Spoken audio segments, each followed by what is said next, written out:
Taoiseach, Donegal is a forgotten county. I've said this to you many times before. There we are up in the northwest of Ireland, happy to be living in the most beautiful county in the country, but despairing at how we are treated by successive governments. Well, the people of Donegal are making their voices heard now. They are making their voices heard here today. They are harnessing the power of social media and media to say that you cannot ignore them any longer. There cannot be one rule for Dublin homes in the Pirates Redress scheme and another for those in Donegal and Mayo whose homes are crumbling with Mica. We will not be forgotten, and wonderfully the public is behind us in our call for 100% redress, no less. At the end of May, thousands took to the streets in Donegal to highlight the atrocity and injustice being imposed upon homeowners in Donegal. Today, more than 40 busloads of people have come down to Dublin to show you that they will not be forgotten.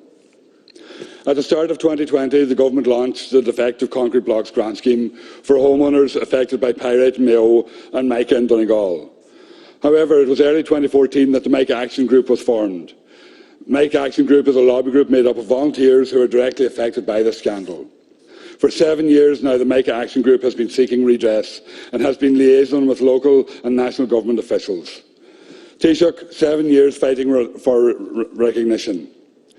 Your covert mission to Donegal last week, your photo op as well with some crumbling walls is far too late. Now that our voices are louder, you have to listen.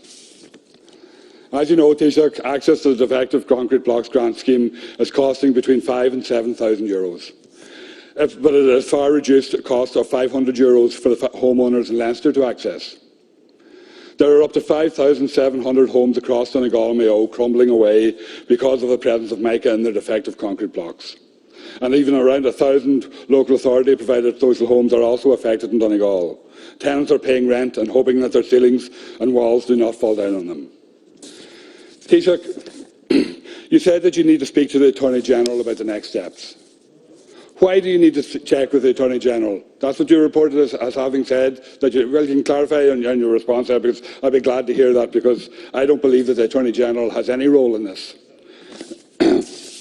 Now that this scandal is on a national scale, what are you going to do? 100% redress and an amnesty in mortgage repayments while repatriation works are taking place is the only option, Taoiseach. You asked earlier on, in response to Deputy MacDonald, 100% of what was he calling for?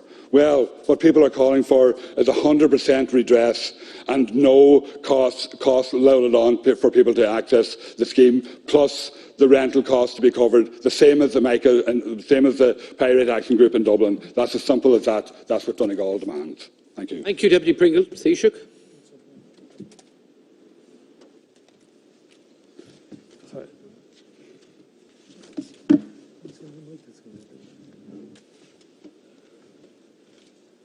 One second. Yep.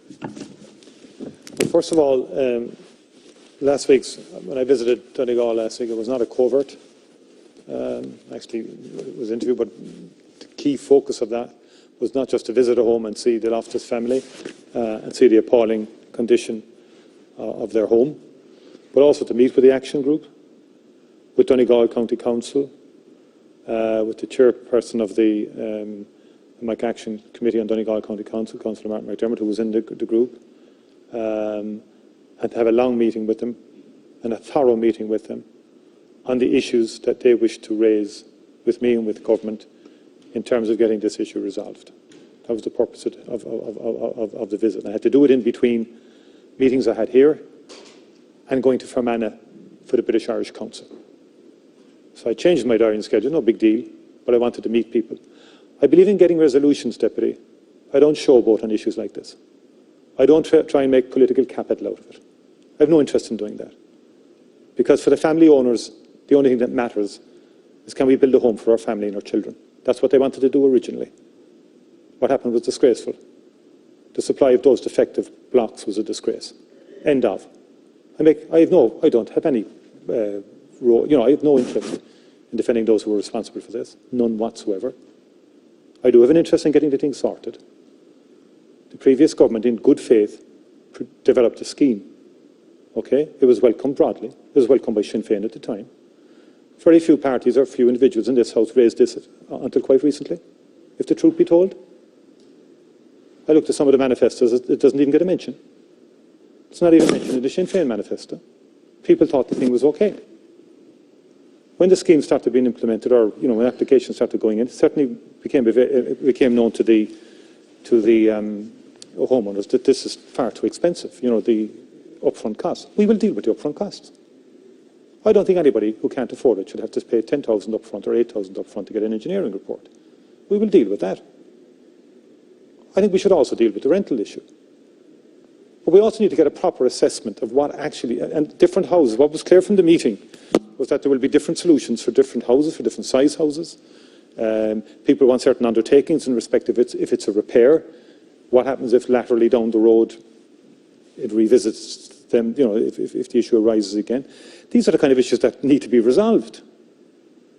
And I understand fully the anger of the homeowners. I understand what they want. It's now our job as government, in good faith, working with the group.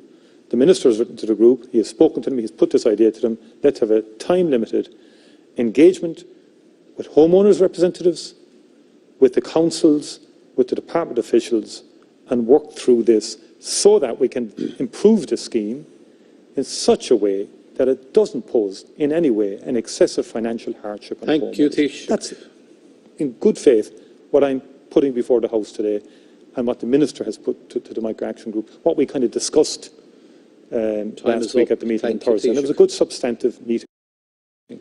And I think analysis can happen from the applications that have now come in. Because a lot of these are individual homes, they're not, as well as council homes, as well as that have to be sorted and Deputy Pringle. Yeah, thank you, Taoiseach. I'm glad you put it officially on the record today what happened last week at the meeting, because that's important that it is on the record, that everybody knows. The reality is, Taoiseach, you said last week as well, and it's been widely reported, you said that you would address that, but you haven't in your response, that you had to talk to the Attorney-General about it. What's the role of the Attorney General? I believe the Attorney General has no role, and that's going to be a deflection. You say that you're going to have a time-bound process with 5 to 6 weeks to respond. By my reckoning, that 5 to 6 weeks would be up on the 14th of July. So is it that the people of Donegal can expect a response from you and from the government on the 14th of July that will address the concerns that they have? I think that is vitally important, and that's what people need to hear today from you. Thank you. Thank you. That isn't the intention. This has gone on too long. I've looked at the timeline as well. I wasn't in government for the last 10 years, but this thing has gone on too long. Homeowners have raised legitimate issues. They've got to be dealt with. When I referenced the Attorney General last week, I have an issue with certain people walking away from this. That's my issue. Who supplied the blocks? Who designed them? Insurance companies, home bond. Everyone seems to have walked off the pitch. Banks have a role as well. To be fair to Deputy O'Loughlin, when he welcomed it, he thought banks could have played a useful role in helping people, The Mica Action Group signed off in good faith originally as well, but issues have now arisen. And I have discussed with the Attorney General, the state can't forever, be held accountable alone in respect of behaviours or actions where others fell short, be it in the private sector or elsewhere. That's the only point I was making, and I wanted the Attorney General to examine that, not just for this government, but for the future governments and more importantly, for taxpayers as well. Thank you, Taoiseach. Government doesn't always, and in this case, I don't want to say in any way this to be distorted, because there can be an element in this kind of thing for comments to be distorted. I'm very clear about our role in helping the homeowner, okay? But I think there's a separate piece of work needed as well to examine this in greater detail also in terms of how it came to be that thousands and thousands of homes were supplied with an appalling block. Thank you, Taoiseach. The time is up now, please. You put your hand on the windowsill and it crumbles. To me, I think that does need to be pursued. That's what I meant. Thank you very much. That concludes